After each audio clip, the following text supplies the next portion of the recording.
Saba ka, Jerry. Saba ka, Jerry. Oh, Saba ka, Jerry. Ay, Saba ka, Jerry. Nanay, ay, pasensya na di po. ka na naman kumakato. Pasensya na po, Mang Utoy. Ano yun? Ay, may dudulog na naman po sana ako sa iyo, Mang Utoy. Ano yung dudulog mo, Naneng? Alam niyo po ba yung binigay niyo pong gamot nung nakaraan, Mang Utoy? Oh. Aba, bakit po ganun yung asawa ko? Hindi naman lang po tumigil. Ganado po. Paano po ba yung pag-inom ng gamot na yun? Nakalimutan ko, Mang Utoy. Ilan ba ang pinainom mo, Naneng? Syempre, dalawa po. Para naman maging Naku! ganado sa akin. Yung dalawang kapsula na yun, aabot ang 2 taon. Naku po. Di ko po alam na ganun po pala. Nakalimutan ko po. Meron akong solusyon dyan para tumigil siya sa pagkaganado sa'yo. Ano po gagawin ko doon?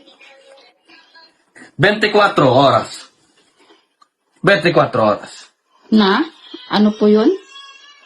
24 mo oras mo siyang... Ganito, oh. Ganun, alam mo yun? Ay, lulo po.